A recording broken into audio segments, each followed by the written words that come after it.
Hello, नमस्कार दोस्तों। स्वागत करता हूं आपके अपने यूट्यूब चैनल श्री क्लासेस में। इस क्लास में हम राजस्थान चतुर्श्रेणी कर्मचारी भर्ती के लिए राजस्थान जीके के मॉडल पेपर सॉल्व कर रहे हैं, जो कि आज 10वें नंबर का है। इससे पहले हमने 9 मॉडल पेपर सॉल्व कर लिए। जिन भी साथियों ने अभी तक वो क्लासेस नहीं देखी है, वो अवश्य वो क्लासेस देख लें।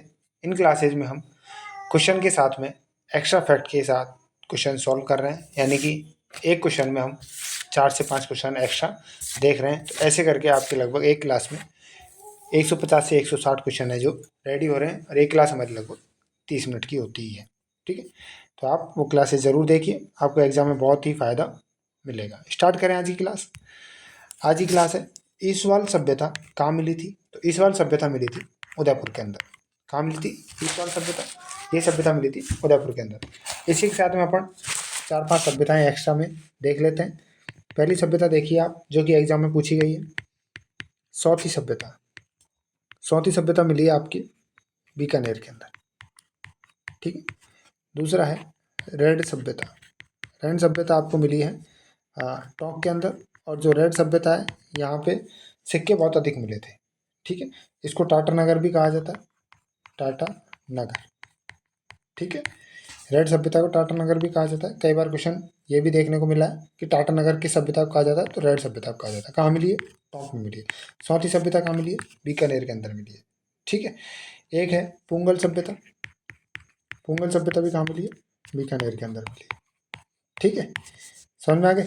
फोर्थ सभ्यता ले लेते हैं अपन। फोर्थ सभ्यता ले लें तो वो है जोधपुरा, जो कि बहुत इंपॉर्टेंट सभ्यता है। जोधपुरा जोधपुरा सभ्यता जो है वो जयपुर के अंदर मिली है। कहाँ मिली है? जयपुर के अंदर मिली है। जोधपुरा सभ्यता कहाँ मिली है? जो जयपुर के अंदर मिली है। ठीक है, अगली सभ्यता है गिलुंड। ठीक है, गिलुंड सभ्यता कहाँ मिली है? ये मिली है राजसमंद के अंदर। राजसमंद के अंदर गिलुंड सभ्यता मिली है। ठीक है, एक आ जाती है आपकी ओजियाड़ा, जो बागोर सभ्यता जो है अपनी, उससे रिलेटेड सभ्यता है, यानी कि उसके आस पास की सभ्यता है। या जैसे बोले ना, बागोर एक बड़ी सभ्यता है, ओजियाड़ा उसकी छोटा पार्ट है। ठीक है, तो ओजियाड़ा सभ्यता कहाँ मिली है? ये मिली है भीलवाड़ा। तो बागोर सभ्यता भी भीलवाड़ा में ही है। तो ये ओजियाड़ा सभ्यता कहाँ मिली है? भीलवाड़ा में। ठीक है, एक है गड़दड़ा सभ्यता। ये कई बार क्वेश्चन आया था, ये 2-3 एग्जाम में ये क्वेश्चन देख लिया कि गड़दड़ा सभ्यता कहाँ मिली है। ये मिली है बूंदी में। ठीक है, और देखा जाए तो 1-2 सभ्यता और देख लें अपने। एक करते हैं ओशिया सभ्यता। ओशिया ओशिया जो क्षेत्र है वो कहाँ है? जोधपुर के अंदर है। कहाँ है? जोधपुर। ठीक है, तो ये कहाँ है? जोधपुर के अंदर है। तो हमने एक क्वेश्चन में, एक तो क्वेश्चन की सभ्यता हो गई, और इसके साथ में 8 एक्स्ट्रा फैक्ट में, यानी कि एक्स्ट्रा सभ्यताएं देख ली। तो इस क्वेश्चन में देख लो आपके 9 क्वेश्चन कंप्लीट हो गए। समझ में आ गए होंगे सारे क्वेश्चंस, मतलब सारे पॉइंट्स। तो ये क्वेश्चंस क्या होता है, डायरेक्ट पूछे जाते हैं, या फिर आपको ऐसे दे देंगे 4 सभ्यता दे दी, 4 जिले दे दिए, तो आपको मैच करवा लेगा। ठीक है, ऐसे मैचिंग में क्वेश्चन पूछ लिए जाते हैं। ठीक है, तो ये चीज़ का ध्यान रखिएगा। मेरे हिसाब से जो एक्स्ट्रा सभ्यताएं थी, मेन सभ्यता तो आपने पढ़ भी रखी होंगी। कालीबंगा हो गई, गणेश्वर हो गई। ठीक है, और जो सभ्यताएं हैं मेन, वो सारी पढ़ ली होगी आपने। बैराट हो गई, आहड़ हो गई, बालाथल हो गई। ठीक है, इनसे रिलेटेड क्वेश्चन भी हमने पहले वाली जो क्लासेज हुई हैं उनमें भी डिस्कस कर लिए थे, और आज भी आपको इससे अलावा जो सभ्यताएं हैं वो मैंने आपको डिस्कस करवा दी है। ठीक है, स्टार्ट करें। अगला प्रश्न पहुंचो। अगला प्रश्न है, हैंसोंग राजस्थान में किस स्थान पर आए थे? तो हैंसोंग आए थे भीनमाल और बैराट। बैराट। ठीक है, भीनमाल और बैराट के अंदर आया था हैंसोंग। कल हमने पढ़ा था कि तात्या टोपे राजस्थान के किस स्थान पर आए थे? तो तात्या टोपे आए थे मांडलगढ़ में। कहाँ आए थे? मांडलगढ़ में। पहली बार कहाँ आए थे? मांडलगढ़ आए थे। और हैंसोंग कहाँ आए थे? भीनमाल और बैराट के अंदर आए थे। ठीक है, अब इसमें हैंसोंग से रिलेटेड 2-3 जानकारी है जो महत्वपूर्ण है, कई बार क्वेश्चन पूछे गए हैं, तो वो डिस्कस कर लेते हैं। कि हैंसोंग जब राजस्थान में आया था, तब यहाँ का जो शासक था वो कौन था? यानी कि भारत में जब आया था तो भारत का शासक कौन था? तो वो था हर्षवर्धन। ठीक है, हैंसोंग हर्षवर्धन के शासनकाल में आया था। सेकंड, हैंसोंग की जो पुस्तक है वो क्या है? सीयू की। कि जो इसका जो विवरण है, हैंसोंग का भारत आगमन का जो विवरण है, वो एक सीयू की नाम की एक पुस्तक है, उसके अंदर मिलता है। और हैंसोंग बौद्ध ग्रंथों की जानकारी के लेने राजस्थान आया था, बौद्ध ग्रंथों की जानकारी के लिए राजस्थान आया था। ठीक है, तो ये हिंसांग से रिलेटेड, जो राजस्थान से रिलेटेड क्वेश्चन है हिंसांग के, वो यही बनते हैं। ठीक है, समझ में आ गया।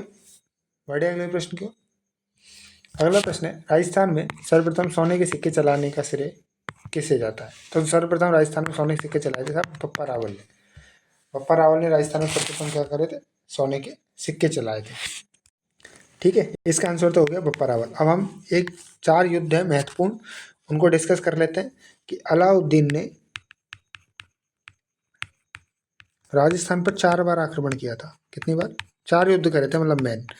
तो 4 युद्ध कौन कौन से थे और कब कौन कौन सी साल में किए थे? तो सबसे पहले था 1301 में, ये किया था रणथंभौर पे। तो यहाँ के जब शासक कौन थे सबसे उस टाइम पे? हम्मीर। ठीक है, हम्मीर थे 1301 में रणथंभौर पर, हम्मीर। और अलाउद्दीन का नाम फिक्स है ये। इसके बाद में 1303 में किया था, इन्होंने किया था चित्तौड़ पर। चित्तौड़ के शासक थे रतन सिंह, राणा रतन सिंह। 1308 में इन्होंने किया था बाड़मेर पर। यहाँ के शासक थे शीतल देव, शीतल देव करके थे, शीतल देव चौहान। और 1311 में किया था इन्होंने जालौर पे। जालौर का शासक था कान्हड़ देव। ठीक है, तो ये 4 पॉइंट है। ये क्वेश्चंस बहुत बार एग्जाम में पूछे गए हैं कि 1301 में। अब इसमें देखिए आपके 4-5 क्वेश्चन, सॉरी बहुत सारे क्वेश्चन है जो हो गए, जैसे कि 1301 में रणथंभौर पे हमीर देव ने किए, 1303 में चित्तौड़ पे हुआ रतन सिंह था, 1308 में बाड़मेर पर किया शीतल देव चौहान था, 1311 में जालौर में किया था और कानड़ देव था। ठीक है, ये अलाउद्दीन के 4 राजस्थान के ऊपर जो आक्रमण किए थे वो हो गए आपके एक्स्ट्रा फैक्ट में। और इसका आंसर तो हो ही गया, सोने के सिक्के किसने चलाए थे? पप्पा रावल ने चलाए थे। समझ में आ गया। बड़े अगले प्रश्न की ओर। अगला प्रश्न है, बांडी का युद्ध कब हुआ था? तो बांडी का जो युद्ध है वो कब और किन के बीच हुआ था, वो डिस्कस कर लेते हैं। बांडी का युद्ध हुआ था 1519 ईस्वी में। यह हुआ था राणा सांगा और इब्राहिम लोदी के बीच, इब्राहिम लोदी के बीच। ठीक है, इब्राहिम लोदी और राणा सांगा के बीच में हुआ था 1519 के अंदर बांडी का युद्ध। अब कुछ राजस्थान के महत्वपूर्ण युद्ध हैं जो उसी समय में हुए थे राणा सांगा और अन्य के मध्य। तो देखें, सबसे पहला जो देख लेते हैं, 1518 में हुआ था खातौली का युद्ध। ठीक है, खातौली का युद्ध हुआ था 1518 में। ये भी राणा सांगा और इब्राहिम लोदी के बीच हुआ था। ठीक है, राणा सांगा और इब्राहिम लोदी के बीच हुआ था, जिसमें सांगा विजय हुआ था। 1519 में जो अपना बांडी का युद्ध हुआ था राणा सांगा और इब्राहिम लोदी के बीच में, इसमें भी राणा सांगा है जो विजयी हुए थे। सेकंड आता है गागरोन का युद्ध। ये हम राणा सांगा के युद्ध पढ़ रहे हैं, गागरोन का युद्ध। तो गागरोन का युद्ध हुआ था, वो हुआ था महमूद खिलजी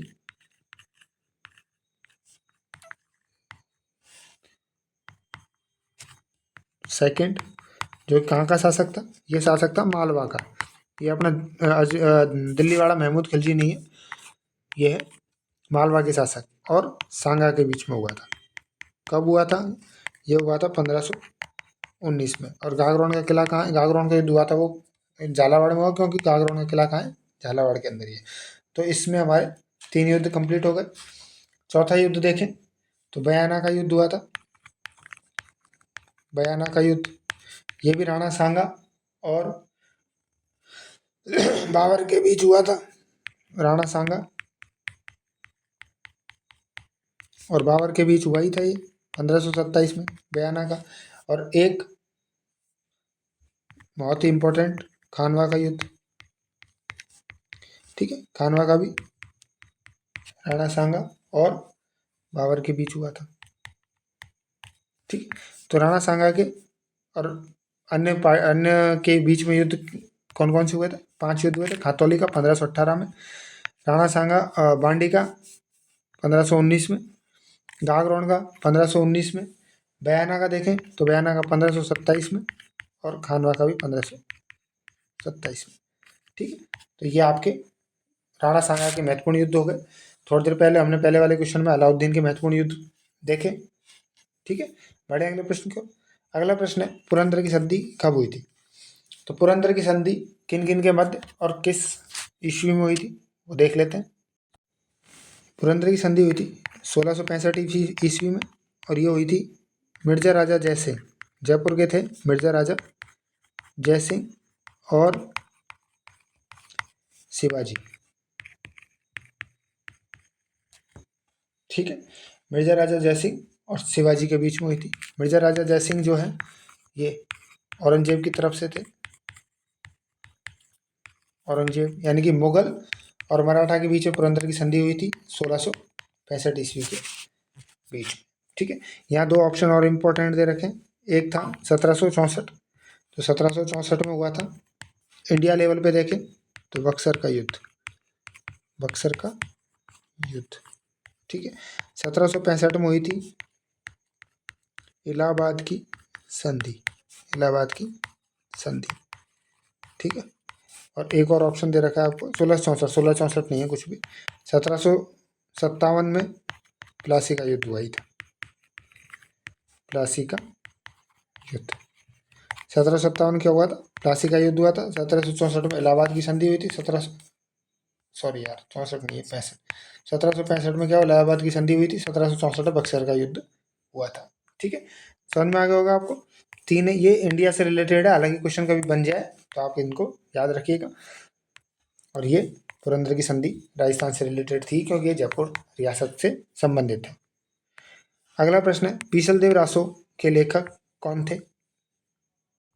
पीसल देव रासो के लेखक हैं नरपति नाल्य, नाल्य है ये।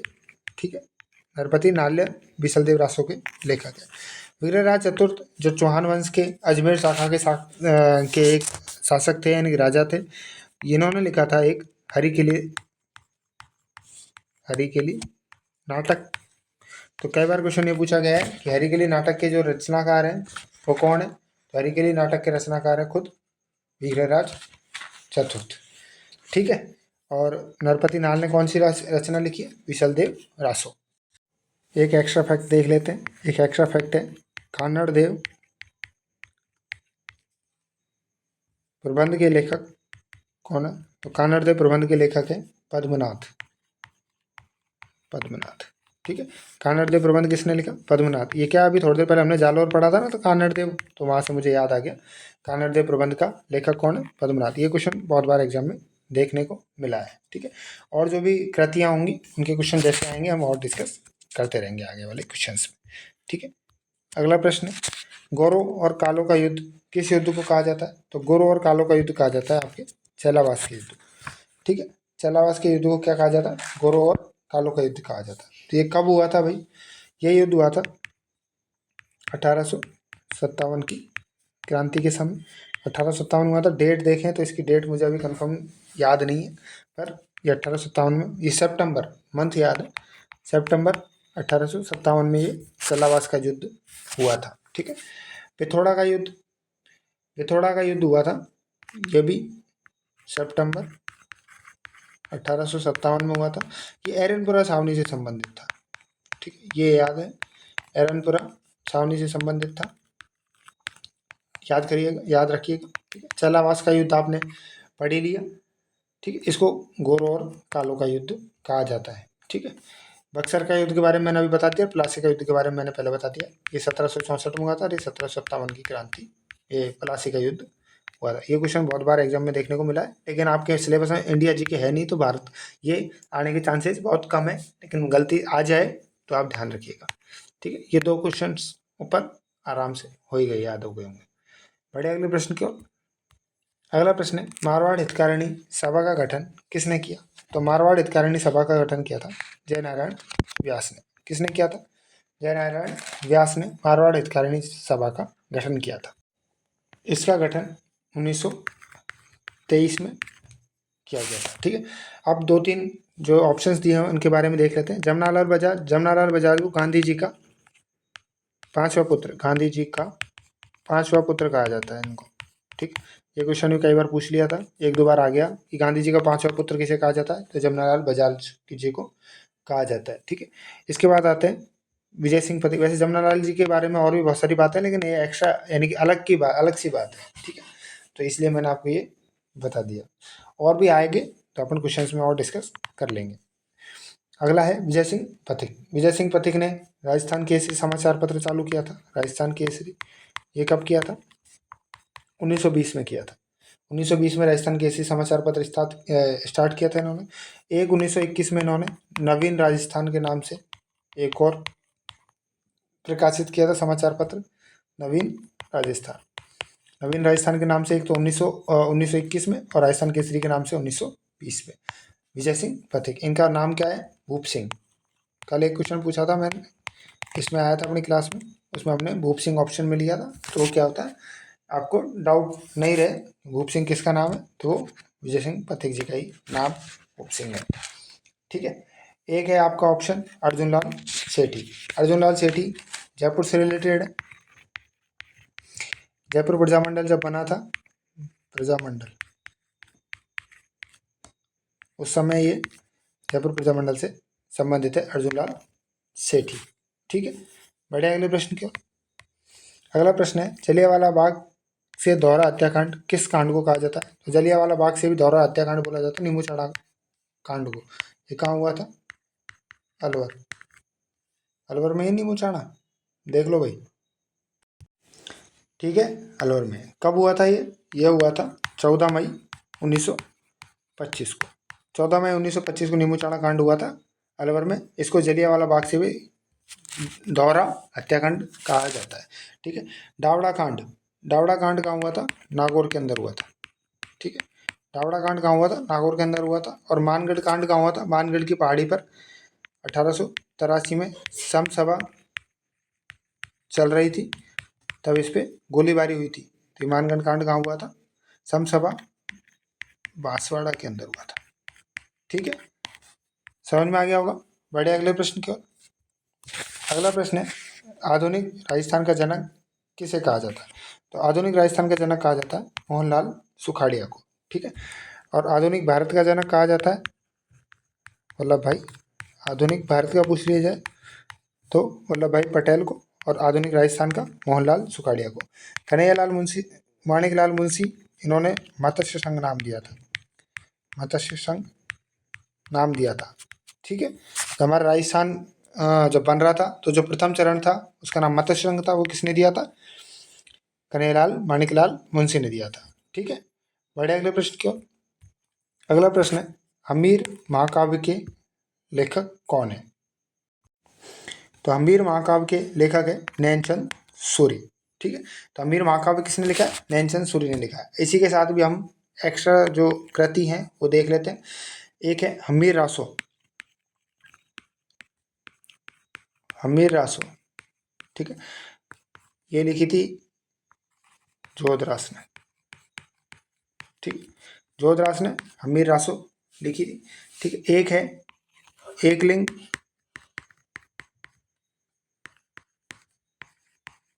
महात्म्य। ठीक है, एकलिंग महात्म्य किसने लिखा था? ये लिखा था कान्नड़ व्यास ने। एकलिंग महात्म्य किसने लिखा? कान्नड़ व्यास ने। एक है पृथ्वीराज विजय, पृथ्वीराज विजय, पृथ्वीराज विजय लिखा था जयानक ने। किसने लिखा? जयानक ने लिखा था पृथ्वीराज विजय। और एक और है सुरजन चरित्र। ठीक है, सुरजन चरित्र किसने लिखा? ये लिखा है चंद्रशेखर ने। तो ये कुछ महत्वपूर्ण कृतियां हैं जो हमने और एक्स्ट्रा में जान ली। ठीक है, बढ़िया। अगले प्रश्न क्यों। अगला प्रश्न है डोला मारूरा दुहा किस कवि की कृति है? तो डोला मारूरा दुहा ये है कवि कल्लोल की। किसकी? कवि कल्लोल ने डोला मारूरा दुहा लिखा था। ठीक है, बढ़िया। अगले प्रश्न क्यों। अगला प्रश्न है तोरावाटी बोली राजस्थान के किस क्षेत्र में बोली जाती है? तो तोरावाटी बोली बोली जाती है सीकर के क्षेत्र में। सीकर यानी कांतली नदी वाला जो क्षेत्र है उसमें तोरावाटी बोली बोली जाती है। ठीक, अब इस क्वेश्चन में हम राजस्थान की जो प्रमुख बोलियां हैं उनको डिस्कस कर लेते हैं। जैसे कि मारवाड़ी, मारवाड़ी बोली जो है जो राजस्थान के जोधपुर, पाली, जालोर या फिर उसके आसपास के जो क्षेत्र हैं उसमें बोली जाती है। ठीक है, दूसरा है मेवाड़ी, मेवाड़ी बोली बोली जाती है उदयपुर, चित्तौड़, भीलवाड़ा के आसपास वाला जो क्षेत्र है इसमें मेवाड़ी बोली जाती है। तीसरी है हाड़ौती। हाड़ौती के क्षेत्र अपने हाड़ौती में कौन कौन से जिले आते हैं? कोटा, बारा, बूंदी और झालावाड़। ठीक है, तो जो कोटा और बूंदी वाला जो क्षेत्र है उसमें हाड़ौती बोली जाती है। ठीक है, फोर्थ आती है बांगड़ी बोली। बांगड़ी क्षेत्र कौन सा है? बांगड़ क्षेत्र कौन सा है अपना? तो वो है डूंगरपुर और बांसवाड़ा। ठीक है, डूंगरपुर और बांसवाड़ा जो क्षेत्र है वहाँ पे बांगड़ी बोली जाती है। और इसी बांगड़ी बोली को भीली नाम से भी जाना जाता है। नहीं, भीली बोली कौन सी है? बांगड़ी बोली को बोला जाता है। ठीक है, एक आती है मालवी। मालवी बोली जो है वो राजस्थान के मालवा क्षेत्र में बोली जाती है। ठीक है, अब राजस्थान का मालवा क्षेत्र कौन सा है? राजस्थान का मालवा क्षेत्र आता है कोटा, झालावाड़, प्रतापगढ़ के आसपास का जो क्षेत्र है वो आता है मालवा क्षेत्र। वहाँ पे ये बोली जाती है। ठीक है, एक आती है मेवाती बोली। मेवाती अलवर, भरतपुर के आसपास का जो क्षेत्र मेवात क्षेत्र है वहाँ पे मेवाती बोली जाती है। एक आ जाती है आपकी अहीरवाटी। अहीरवाटी जो बोली है राजस्थान के राठ क्षेत्र यानी कि अलवर जो क्षेत्र है उसमें अहीरवाटी यानी कि अलवर याद रख लीजिए। ये जो हमने ऊपर अलवर और भरतपुर लिखा है, जो अलवर भरतपुर जो है कि इसका जो मेवात क्षेत्र है यानी कि अलवर और भरतपुर के जो बीच का क्षेत्र है वहाँ पे बोली जाती है मेवाती। और अहीरवाटी बोली जाती है अलवर क्षेत्र में का जो राठ क्षेत्र है वहाँ पे। ठीक है, तोरावाटी हमने डिस्कस कर ही ली यहाँ पे। और एक है राजावाटी, ये बस लास्ट इम्पोर्टेंट बोली है। जो राजावाटी जयपुर जिले के पूर्वी भाग में, यानी कि अपना जो दौसा, जयपुर से दौसा की साइड में जाते हैं, दौसा डिस्ट्रिक्ट की साइड में जाते हैं तो वहाँ राजावाटी बोली जाती है। तो हमारे इसमें लगभग 8-9 बोलियाँ हमने डिस्कस कर ली। तो राजस्थान की जो इम्पोर्टेंट बोलियाँ हैं जितनी भी, वो सारी हमने इस क्वेश्चन में डिस्कस कर ली है। ठीक है, बढ़े अगले प्रश्न की ओर।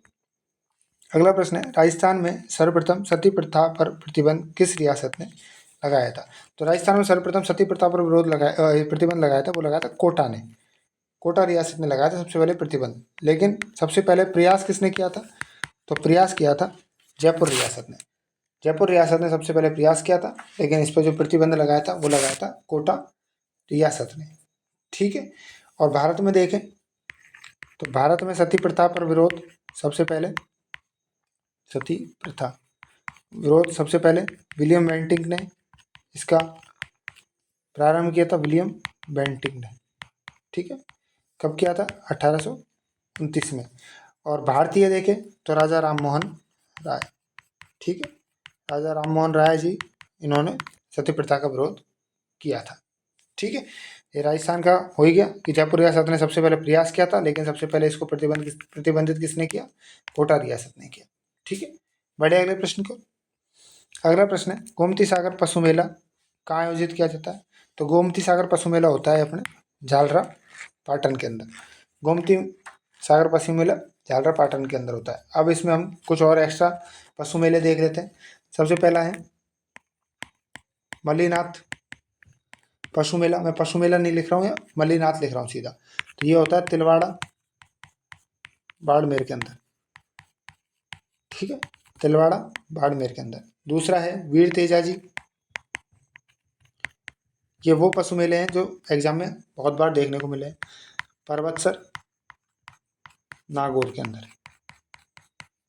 ठीक है, पर्वतसर नागौर के अंदर वीर तेजाजी पशु मेला। एक आ जाता है आपका जसवंत पशु मेला। ये जसवंत पशु मेला जो है भरतपुर के अंदर लगता है। कहाँ लगता है? भरतपुर के अंदर लगता है। चौथा मेला देखें तो शिवरात्रि पशु मेला कहाँ लगता है? तो शिवरात्रि पशु मेला लगता है अपने करौली के अंदर। ठीक है, करौली के अंदर शिवरात्रि पशु मेला लगता है। एक झालरा पाटन में एक और पशु मेला है, वो लगता है, वो है चंद्रभागा। चंद्रभागा कहाँ लगता है? झालरा पाटन में ही चंद्रभागा पशु मेला लगता है। अगला देखें तो रामदेव पशु मेला, रामदेव पशु मेला ये लगता है नागौर के अंदर। एक नागौर का और फेमस है बलदेव पशु मेला, बलदेव पशु मेला भी कहाँ लगता है, नागौर के अंदर लगता है। ठीक है, एक पुष्कर मेला है जो तो नाम से ही सिद्ध है, पुष्कर मेला कहाँ लगता है, पुष्कर के अंदर लगता है। ठीक है, गोगा मेडी, गोगा मेडी में ही लगता है। ठीक है, तो ये जितने भी मेले हैं, पशु मेले हैं, हमने डिस्कस कर लिए।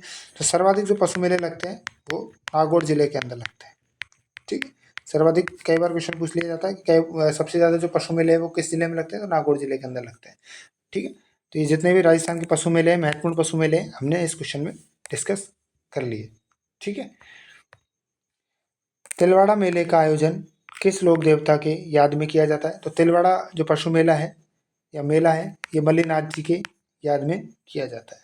ठीक है, अभी हमने डिस्कस किया ही है, ये तिलवाड़ा पशु मेला पड़ा तो ये मल्लीनाथ जी की याद में लगाया जाता है। बढ़िया, अगले प्रश्न को। अगला प्रश्न है राजस्थान का लौह पुरुष किसे कहा जाता है, तो राजस्थान का लौह पुरुष कहा जाता है दामोदर व्यास जी को। ठीक है, ये क्वेश्चन बहुत बार एग्जाम में देखने को मिला है और आपके एग्जाम में भी आने के बहुत चांसेस है।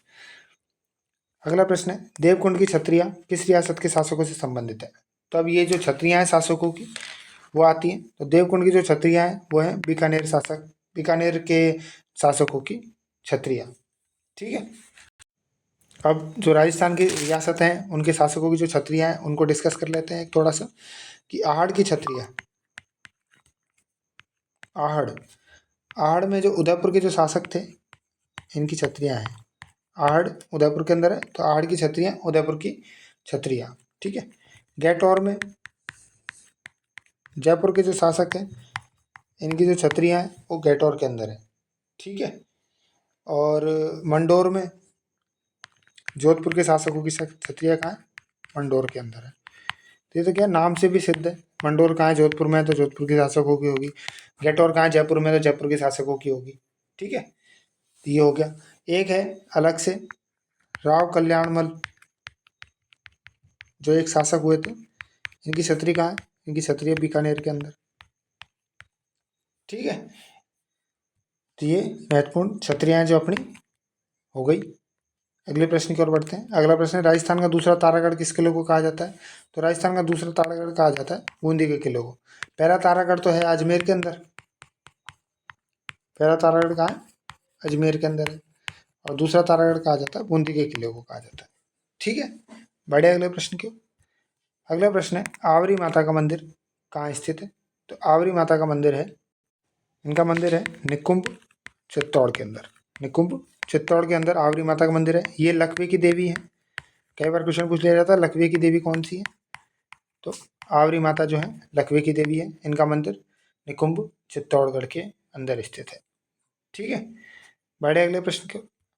अगला प्रश्न है राजस्थान के किन जिलों से कर्क रेखा गुजरती है, तो राजस्थान के दो जिले हैं बांसवाड़ा और डूंगरपुर, यहाँ से कर्क रेखा जो कि 23.5 डिग्री है वो गुजरती है। ठीक है, अगला प्रश्न है राजस्थान के किस जिले का क्षेत्रफल सबसे ज़्यादा है, तो जैसलमेर जिले का क्षेत्रफल सबसे ज़्यादा है राजस्थान के। अब ये क्वेश्चन हो सकता है आपको इजी लगे, लेकिन इस टाइप के क्वेश्चन ही आपको देखने को एग्जाम में मिलेंगे। राजस्थान का कौन सा क्षेत्र डांग क्षेत्र के नाम से जाना जाता है, तो धौलपुर करौली, धौलपुर करौली का जो क्षेत्र है वो डांग क्षेत्र के नाम से जाना जाता है। डांग क्षेत्र कौन सा है, वो जो चंबल नदी वाला जो क्षेत्र है, चंबल नदी का जो क्षेत्र है वही डांग क्षेत्र के अंतर्गत आता है। ठीक है, अगला प्रश्न है राजस्थान के किस जिले को सन सिटी के नाम से जाना जाता है, तो सन सिटी के नाम से जाना जाता है, सन सिटी कहा जाता है जोधपुर को। ठीक है, जोधपुर को सन सिटी कहा जाता है। अगर जैसलमेर का नाम लें तो जैसलमेर का उपनाम है पीले पत्थर की शहर, पीले पत्थर का शहर।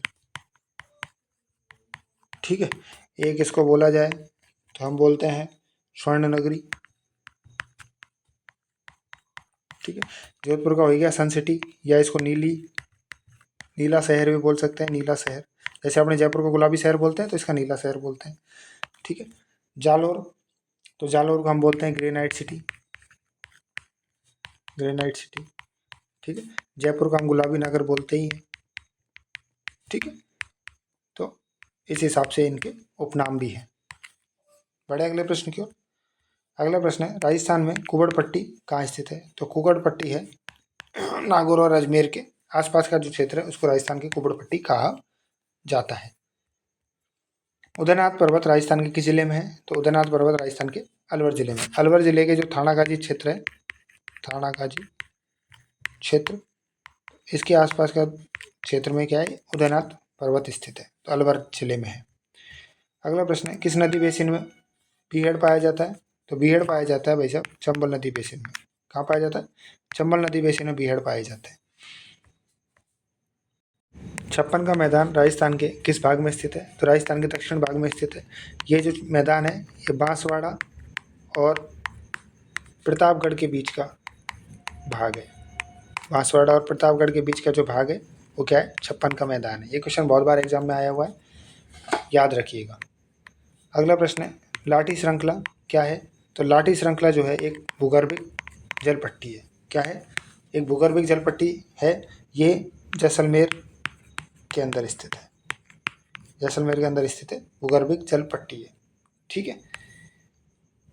तो आज हमारी क्लास यहीं कंप्लीट होती है। संविधान के सुबह वाली क्लास, सुबह जब क्लास होगी यानी कि कल जो क्लास होगी उसमें हम पंचायत से रिलेटेड यानी कि जो राजस्थान की पंचायत है, ग्राम पंचायत है, उसके जो महत्वपूर्ण अनुच्छेद हैं वो डिस्कस करेंगे। लगभग 10 से 15 महत्वपूर्ण अनुच्छेद हैं, उनको डिस्कस करके और हम इनको याद करेंगे, मतलब, ठीक है।